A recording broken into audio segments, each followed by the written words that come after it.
Bienvenidos a Blockchain Bytes, el nuevo podcast de Alastria.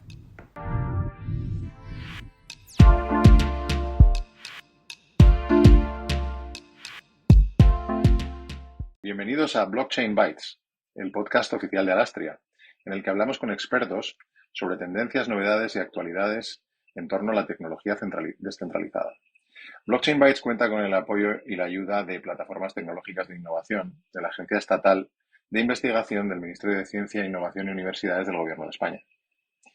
Y un poco el título del podcast es si Europa va a poder ser líder en este mercado, ya que 2025 comienza con una expectación importante alrededor de las tecnologías DLT.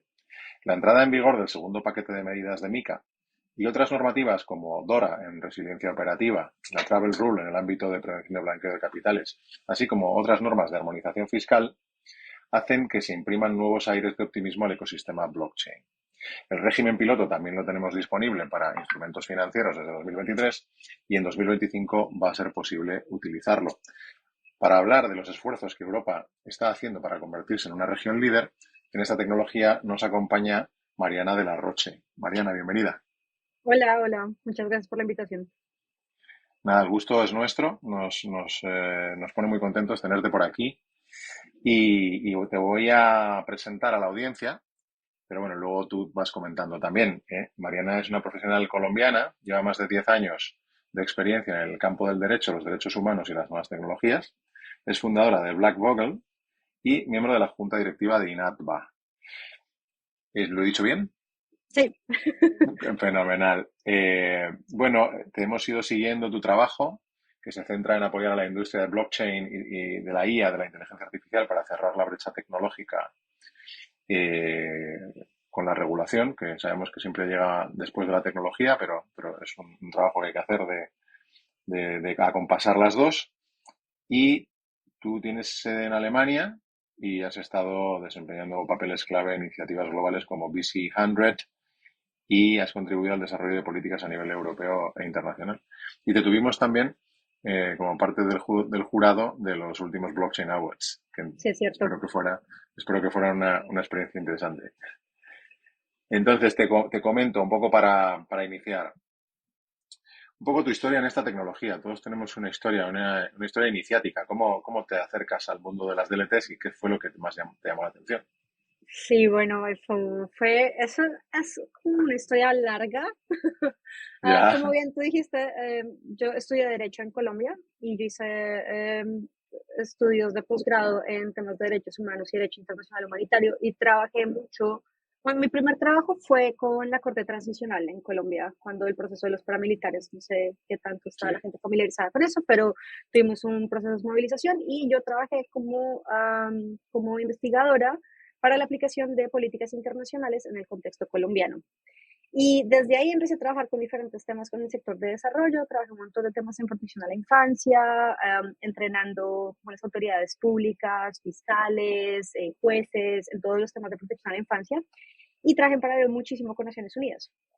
Y lo mío siempre ha sido los temas de impacto social, y la verdad que frustrante ver cómo el sector de desarrollo funcionaba, pues al menos para mí en ese momento, porque me parecía que era muy lento, me parecía que estábamos todo el tiempo haciendo temas de fundraising y al final terminábamos usando gran parte de esos recursos en temas operativos y no en temas de entregables de impacto a las poblaciones que queríamos apoyar. Había un tema terrible de todo el tema de centralización. Teníamos, pues yo estaba en Colombia, pero entonces nos mandaban siempre gente de Suiza o franceses a que vinieran a Colombia a hacer la implementación del proyecto. Entonces me parecía interesante ver por qué mandaban siempre gente de otros lados a explicarle a las comunidades cuáles eran los problemas que tenían y cómo solucionarlos. Entonces, desde ahí yo empecé a mirar cómo podía cambiar todo esto. Y ahí fue cuando ya me mudé a Alemania y ahí me estrellé con un white paper. Y yo me estrellé con ese white paper porque yo estaba mirando cómo la tecnología podía tratar de resolver ciertos temas y avanzar ciertos temas que el sector de desarrollo no estaba siendo eficiente, o al menos no eficiente como yo lo quería ver. Y nada Claro. en este mundo ha empujado a la sociedad tan rápido como la tecnología. O sea, si tú piensas en el carro es al final como una composición de muchas tecnologías que vienen juntas para hacer funcionar el carro y revolucionó todo, revolucionó cómo hacemos comercio, cómo pasamos borders, cómo entendemos distancias, todo. O sea, la humanidad cambió, ¿cierto? Entonces, con esa idea, y bueno, ahorita todo mirando todo el tema de ahora, cómo lo hacemos sostenible, pero con toda esa idea de cómo la tecnología de verdad nos ayuda a avanzar, empecé a mirar cómo la tecnología podría resolver esos temas. Y ahí fue cuando llegué al tema del blockchain. Me gustó muchísimo todo el tema de descentralización, porque esto significa también que no es necesario tener un top-down approach, pero también se pueden empoderar a las comunidades para que ellas sean las que hacen las decisiones sobre los temas que al final les van a impactar a ellos. Todo el tema del cripto, teniendo la diferenciación de blockchain y cripto como tal, pero todo el tema de empoderamiento también a personas que habían sido dejadas por fuera del sector bancario porque o no tenían colaterales, o no tenían una identity, o no tenían la infraestructura porque viven en partes remotas.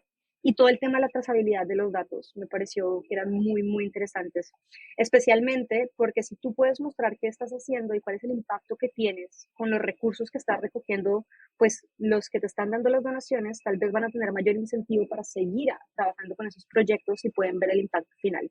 Entonces ahí empecé yo a trabajar con blockchain, empecé con una Ledger One en ese momento, que fue 2018, creo que fue 2018, ya fue hace rato, y con ellos hice un montón de implementación de proyectos a nivel de Europa, a través de los Horizon Programs, en ese momento eran Horizon 2020, si no estoy mal, y trabajé también en implementación de proyectos con gobierno, tuvimos uno muy grande con el gobierno de Canadá para todo el tema de trazabilidad de carbono, Monitoring, Reporting and Verification, MRV Technologies, y tuve que tuvimos con Japón, con el gobierno de Japón para temas de infraestructura, hicimos uno de los consorcios también era todo el tema de ciudades inteligentes, energías limpias, había uno de Sustainable Mining, o sea, ahí me fui como envolviendo más y como de pronto saben en Alastria yo he estado desde el principio de INAFA, yo era parte de los grupos de trabajo que crearon la primera conferencia,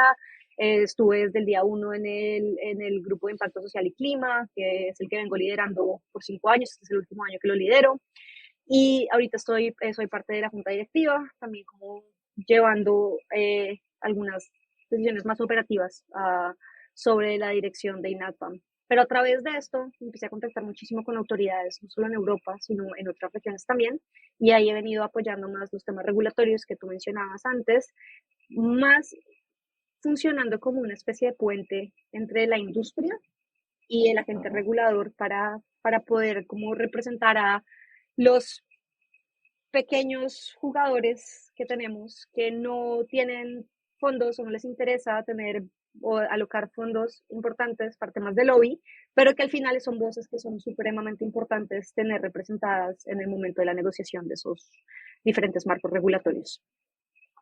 Ah, súper bien. No, pues ya hemos hecho el podcast, ¿eh? No.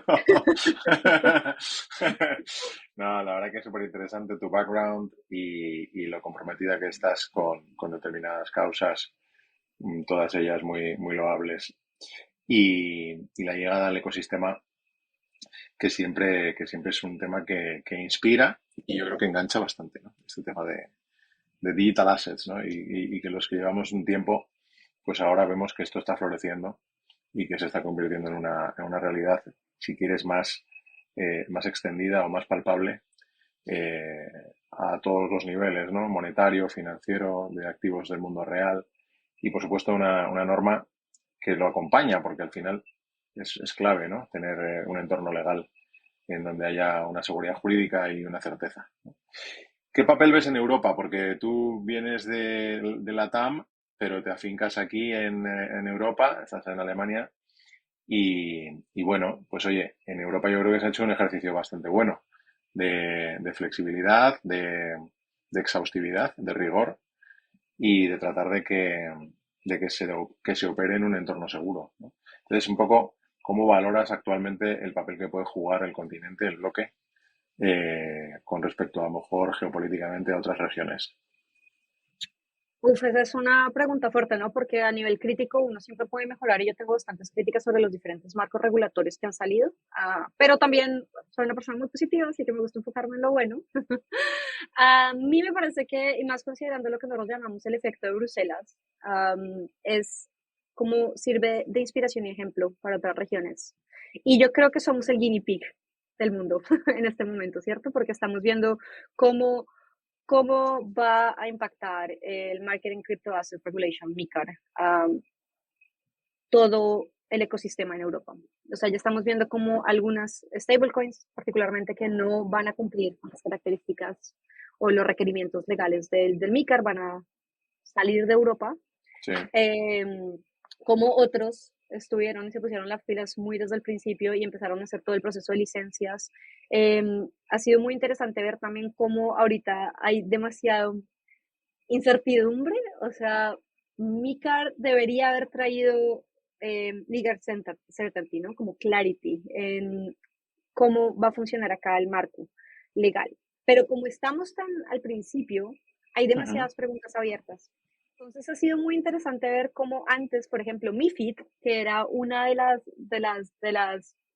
los marcos legales que el cripto no quería tocar, hay unos proyectos que están incluso considerando irse a MiFID solo porque es un safe haven, como lo llamamos los abogados. Se Oh, qué entiende cuáles son interesante. las reglas, se entiende qué es lo que va a pasar, pero con MiCAR todavía tenemos muchas puertas abiertas, muchas incertidumbres.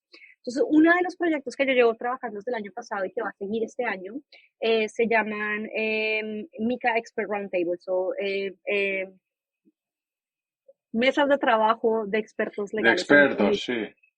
Sí, y básicamente lo que hacemos, que no son jornadas de educación, se invitan 30 personas, hasta 30 personas, que son expertos en materia de MICAR, y discutimos temas. Y se discuten tres preguntas, y las preguntas las traen los que nosotros consideramos que son los expertos entre los expertos, y son preguntas de qué cosas están todavía abiertas en MICAR, que no se han resuelto, cuáles son las preguntas que todavía tenemos, y ese experto tiene que proponer una solución.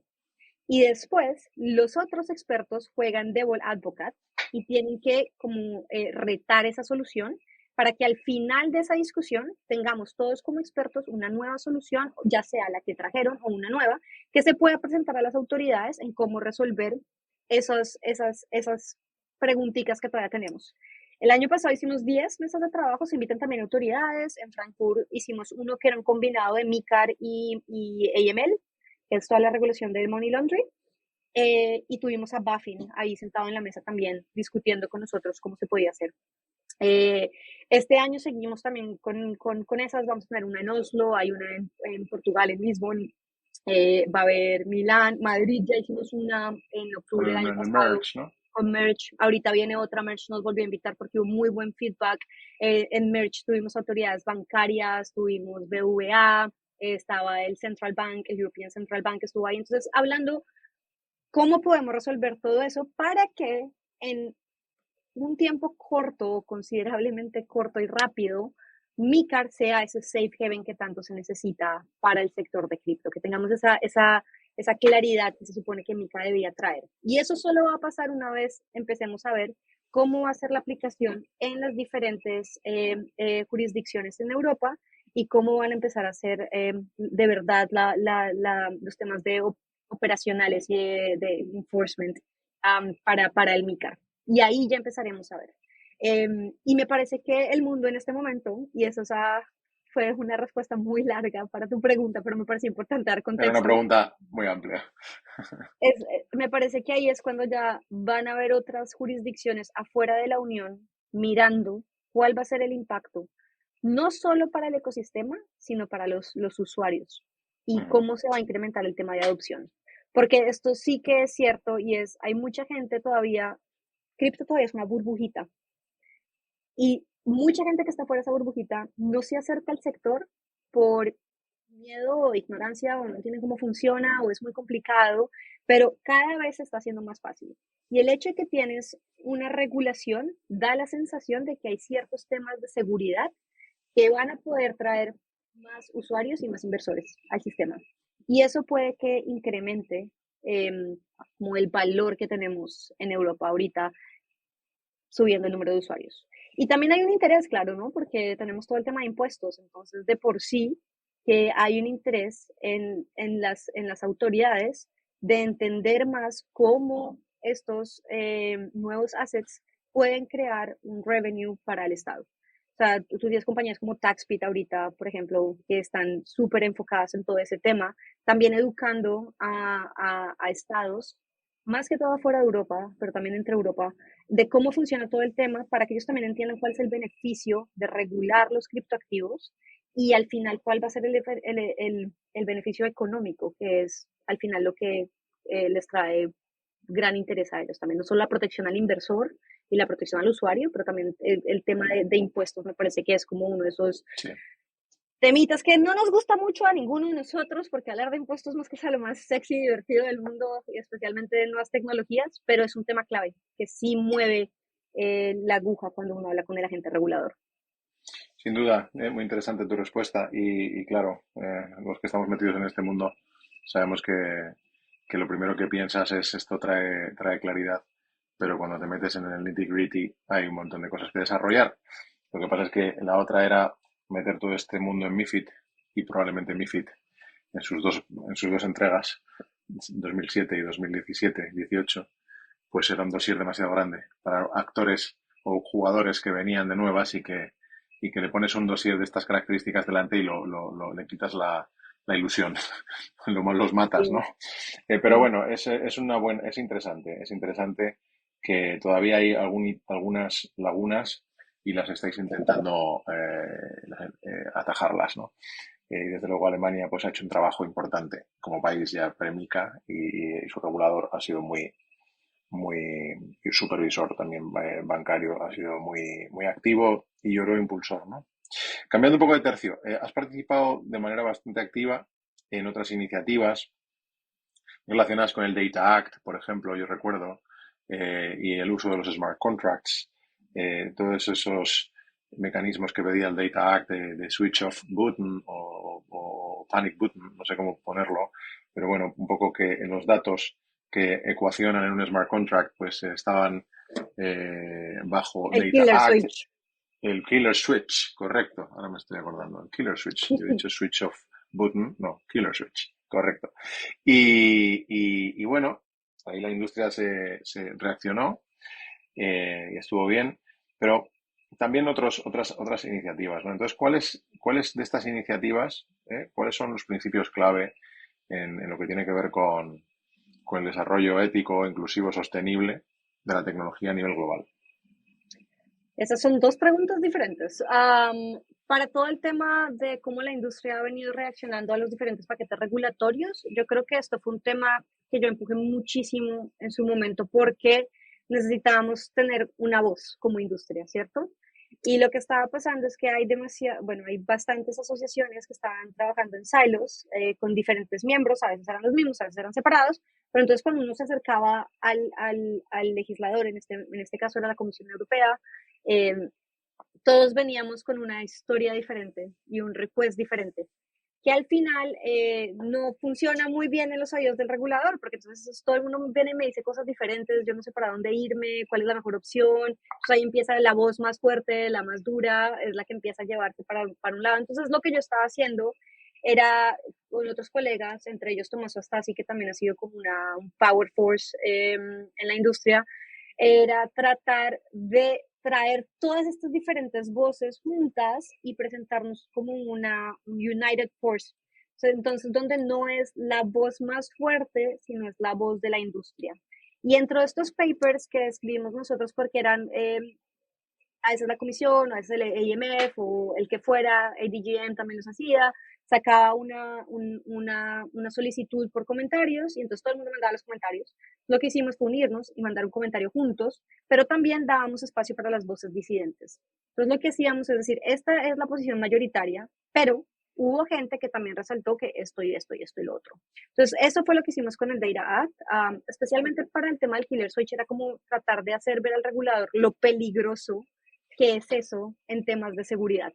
Que al final el impacto podría ser muy malo. Al final, en temas de seguridad, estás creando una entrada, un control central. ¿cierto? Entonces, como todos los riesgos que se generan con esto. Con AML también, y con eso sí yo fui muy persistente en todo el tema de los thresholds, por ejemplo, que se le pusieron thresholds a los límites que se le pusieron a las transacciones en cripto en comparación con las transacciones en fiat, en cash, en dinero, porque una vez tú pagas algo en dinero, pues cuéntame dónde está ese dinero, quién lo pagó, cómo se pagó, o sea, la trazabilidad es nula. Mientras que con el cripto, y esto era algo que yo decía, como si entiendan cómo funciona la tecnología, van a entender que muchas veces los temas regulatorios que están generando son temas regulatorios que se hacen desde el desconocimiento de cómo funciona la tecnología. Porque en cripto, si hay alguna que nos parece sospechosa, la vamos a poder seguir. Y en el momento en que toque un exchange, un CASP, vamos a poder identificar quién es la persona porque va a dar un KYC momento. Entonces, ¿cómo explicamos todos esos temas al regulador? Pues de una manera mucho más sencilla y no llegar como, oye, ¿usted sabe lo que es un consensus mecanismo? Entonces, ¿entiende esto? No, sino, básicamente, esto es cómo funciona la tecnología y acá están los puntos de riesgo, acá están los puntos de identificación y así es como seguimos el dinero. Que para eso tenemos Crystal, Sage Analysis y Ignaio y todos ellos que han hecho un gran trabajo para mostrarle a la gente regulador que esto no es plata fantasma, que son assets fantasmas que nadie puede encontrar, ¿no? Y todo el tema de diferencia entre anonymity en pseudonymity y todo este tipo de temas eran muy, muy importantes. Entonces, como una industria, venir con ejemplos concretos de cómo solucionarlo. Eso con el tema que mencionaste, el de Irak y los temas regulatorios. Las iniciativas en temas de sostenibilidad, eso ha sido como mi foco al final, porque a mí me interesa la parte regulatoria también, porque me parece que es muy importante que los usuarios tengan cierta seguridad para usarlo. Y sí, o sea, yo creo fielmente que uno solo puede crecer tan grande como su burbuja y esta burbuja hay que romperla, porque si no, nunca vamos a poder generar el impacto global que tiene el potencial, que la tecnología tiene el potencial para generar, ¿cierto? Necesitamos mayor adopción. Y eso viene también con la seguridad de la gente en acercarse a la tecnología y eso lo empuja los temas regulatorios. Therefore, mi interés en esos temas. Pero al final lo que a mí me importa es todos los temas de impacto. Los temas de sostenibilidad, por ejemplo, que mencionaste.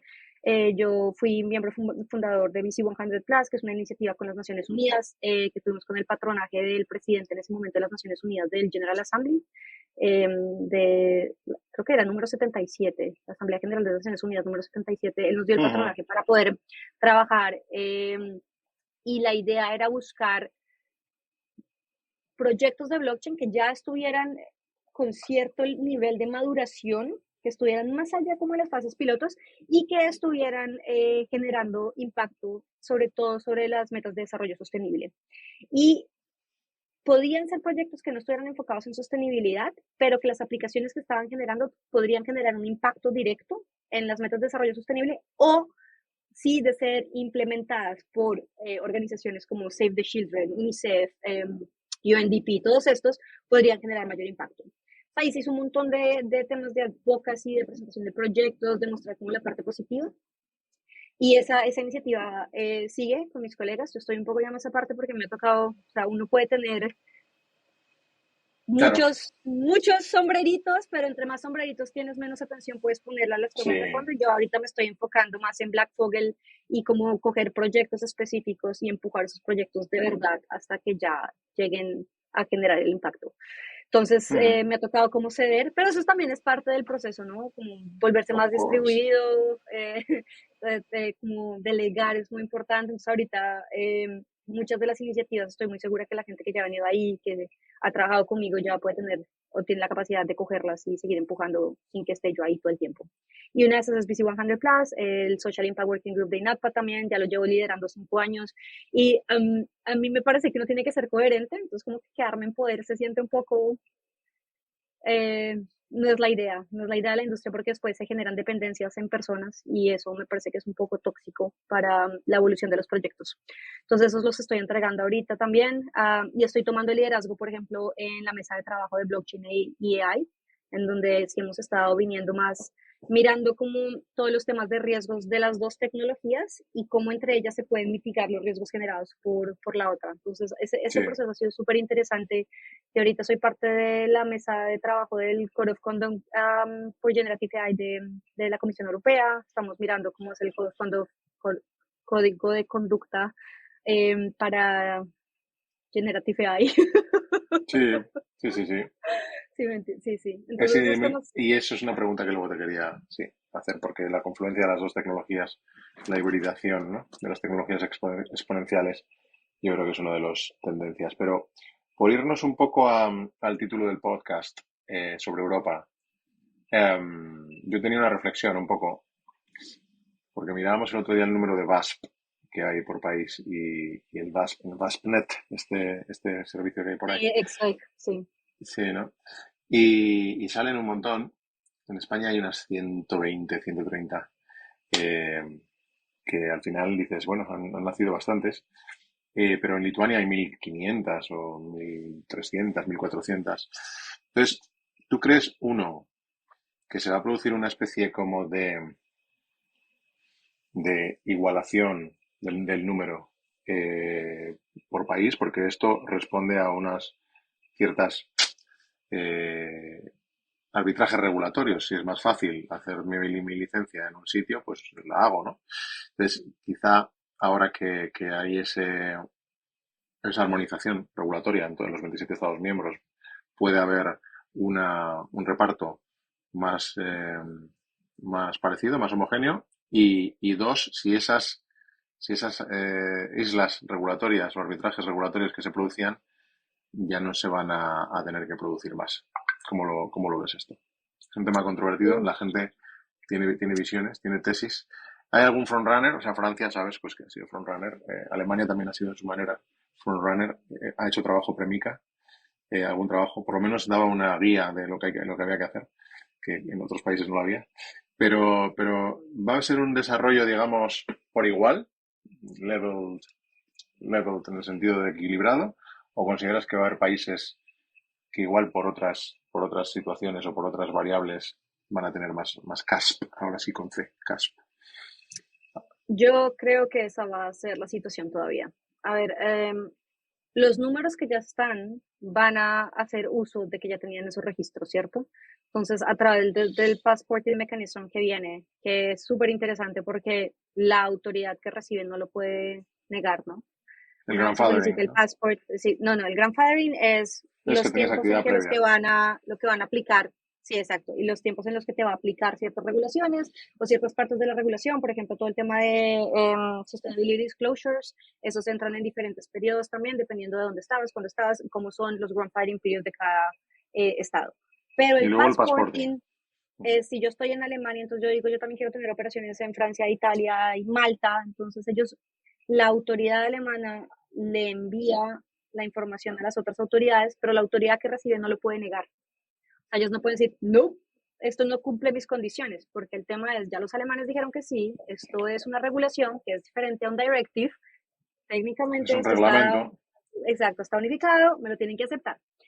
Ahí hemos visto que puede que haya unos problemas, porque hay unos estados que son un poquito más estrictos que los otros, y ellos ya han estado como insinuando como que no van a aceptar todo el tema. Pero yo hablé de esto directamente con la comisión, y lo interesante aquí es que la comisión ahorita ya cambió de rol, que la comisión ahora no es el agente regulador que genera la regulación, porque esa ya salió, que es el MICAR, ellos ahora son una autoridad de control. Entonces, si hay estados que empiezan a hacerle el rejection o a no El aceptar pushback, los sí. passports, se puede reportar y ahí entra la comisión a decir qué está pasando acá.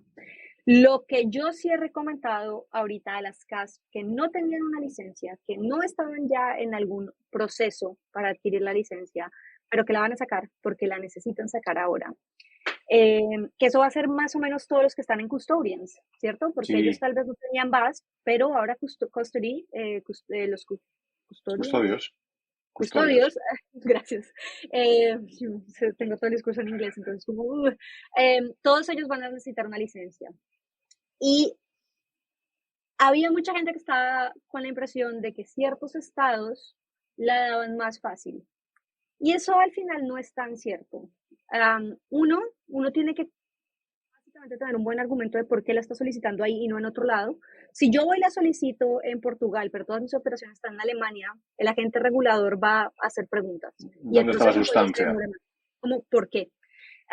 Y lo otro es que si todos nos vamos al mismo lugar, operacionalmente este estado tiene limitaciones. Ellos solo pueden revisar X número X. de solicitudes al tiempo. Entonces, entre más gente ahí, pues más se van a empezar a demorar los otros que entraron después con las solicitudes, más se va a demorar ese proceso de licencia, grandfathering ya no van a aplicar y uno va a quedar colgado en un limbo, sin licencia, mientras espera. Entonces, irse al sitio popular no es una gran idea. Sí, que no tiene necesariamente por qué tener un público detrás, vamos a ponerlo así, porque si un sitio es grande, lo normal es que tenga muchos operadores, pero si un sitio es pequeño y tiene muchos operadores, eso es por algo, con lo cual lo que dices tiene todo el sentido. Y un poco construye un poco tesis, ¿no? En ese aspecto de, oye, pues igual si esto se homogeniza o se aplana Pero un poquito también esas hay diferencias. Mica tiene un doble nivel de supervisión. Está el supervisión a nivel nacional y está el supranacional.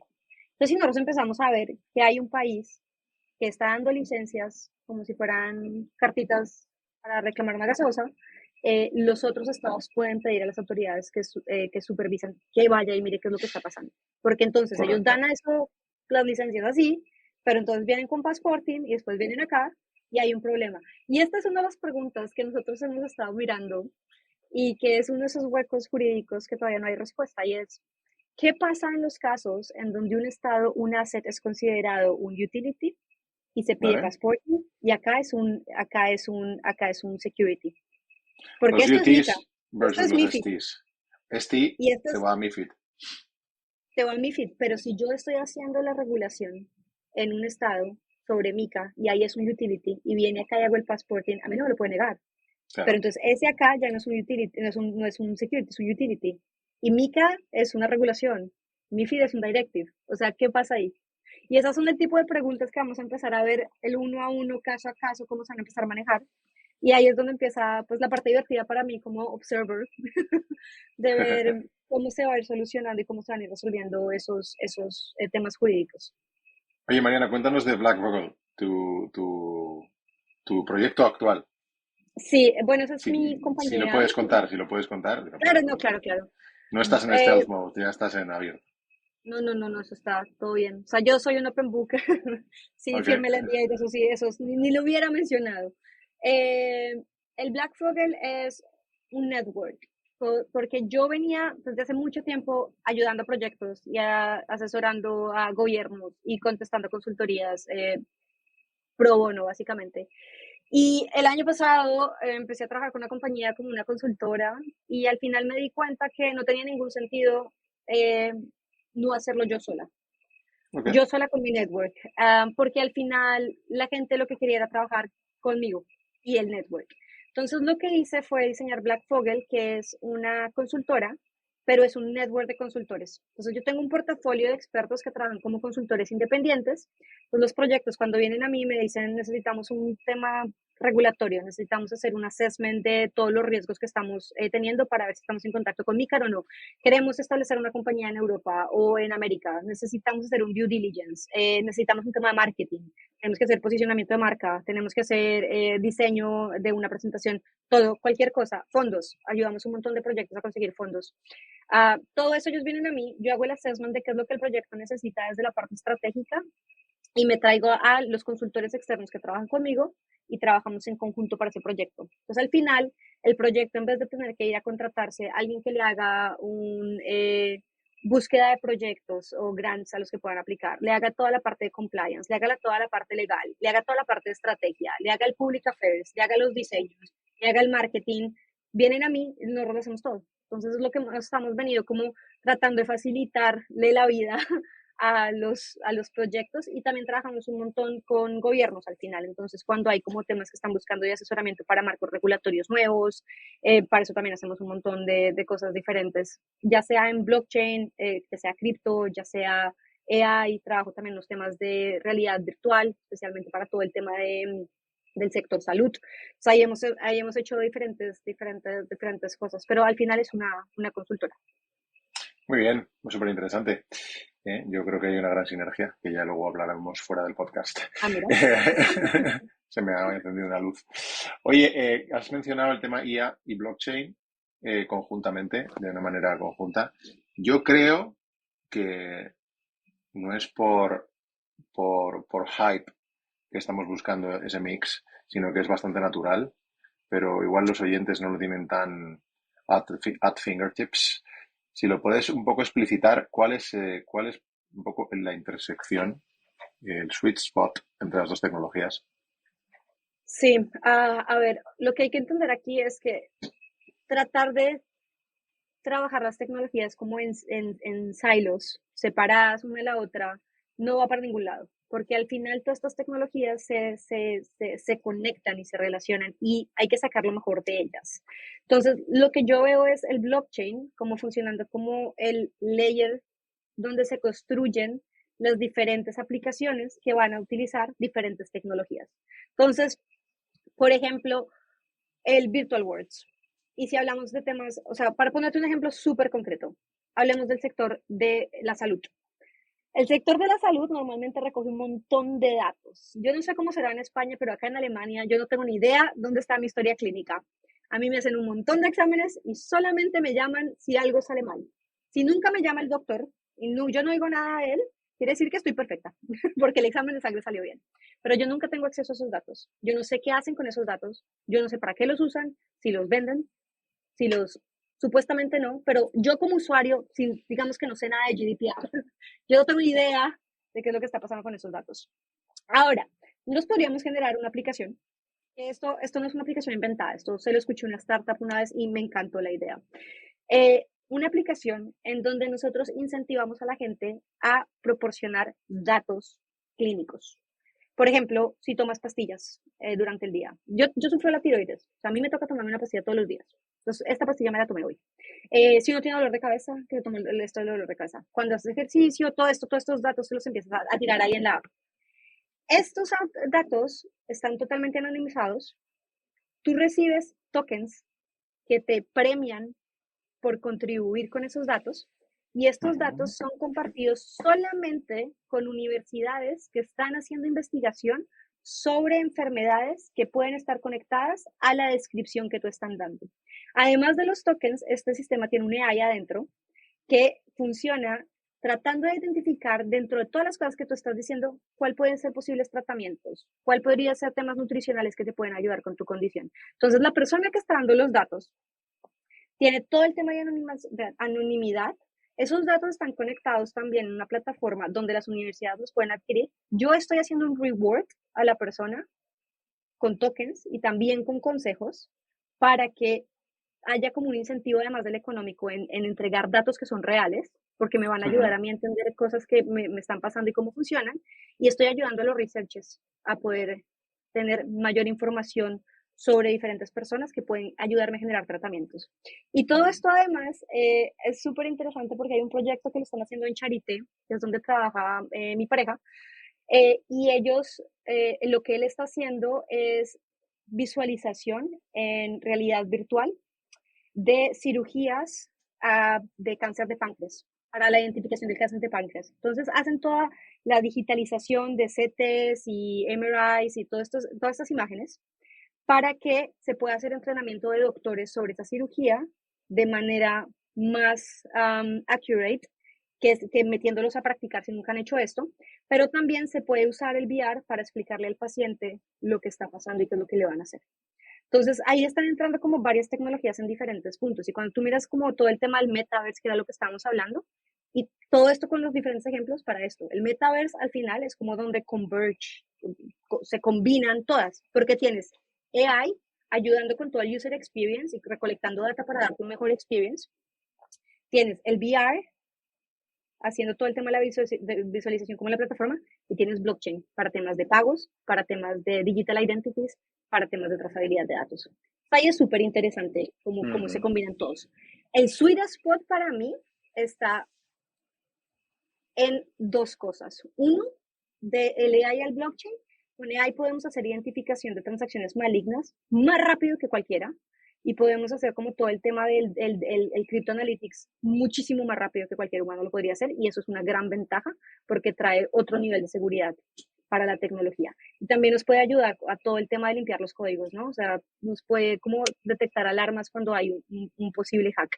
Entonces, para ese tema, AI es mejor que cualquiera. Y hacia el otro lado también, el problema del AI es que garbage in, garbage out. Me imagino que eso sí lo han escuchado. Dependiendo de los datos que se usan para entrenar el algoritmo, la calidad de la respuesta depende de eso, ¿cierto? Y ahí entra todo el tema de biases. Entonces, dependiendo de los datos.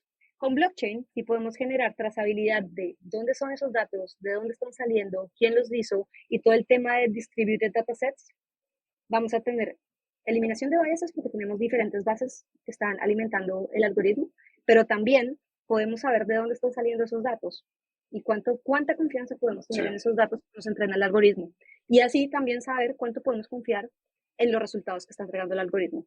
Entonces, esos para mí son los dos sweet spots que yo digo. El segundo sí, lo teníamos muy en cuenta. El primero tiene todo el sentido. Y entiendo que hay proveedores en el mercado, has mencionado algunos, pues que ya se están empleando a fondo en incorporar las nuevas técnicas porque te hace ser mucho más eficiente, ¿no? Oye, claro. No, la verdad que genial. Y esto tenemos un sectorial, una comisión más bien en Alastria, que estamos viendo estas cosas, así que lo cierto es que nos llevamos takeaways, ¿no? Para poder implementarlos. Oye, siempre cerramos, Mariana, con una visión, una mirada al futuro. Tampoco hace falta que sea futuro largo, más corto de este año. ¿Cuál es el killer app o el killer use case? ¿Cómo crees tú que, así en el corto, algo que tiene que estar por salir en este entorno de tokenización rampante, en donde todo el mundo habla de tokenización? Pero no lo sé, ¿no? Tú dime un poco, ¿dónde ves la super oportunidad? Eso también es re complicado porque yo voy a escoger solo uno, pero básicamente yo creo que Digital Identities todavía es un tema que toca explorar, está muy superficial. Y el otro que yo diría es, para los temas regulatorios, que vamos a empezar, eso sí estoy segura que lo vamos a empezar a ver más, cómo vamos a empezar a ver tokenized securities, y cómo vamos a empezar a ver como el convergence de TradFi y cripto. Y cripto, o digital assets, ¿no? Sí. Sí, eso. Oye, pues eso es muy interesante. Ahí hay un montón de trabajo. Yo creo que se tiene que volver mainstream. Y en ello estamos. Yo creo que tú estás haciendo tu labor, tu contribución al ecosistema. Alastria también hace lo que puede, lo que va saliendo. Y bueno, la verdad que darte las gracias porque yo creo que nos llevamos muchos takeaways para aquellos que conformamos esta comunidad, ¿no? Y también para quienes creen en la tecnología, todas las tecnologías, pero en nuestro caso las DLTs, que consideramos que es una de las mejores herramientas para conseguir impacto y construir una sociedad mejor. Sí, de acuerdo. ¿Estás de acuerdo, no? ¿Cómo no? Bueno, Mariana, lo dejamos por aquí. Ha sido un enorme placer. Te deseamos todo lo mejor y te brindamos todo nuestro apoyo también. ¿Vale? Muchísimas gracias. Nos vemos pronto. Y para nuestra audiencia os invitamos a seguir conectados a Blockchain Bytes con próximos episodios muy interesantes para seguir hablando de nuestra tecnología favorita. Hasta pronto.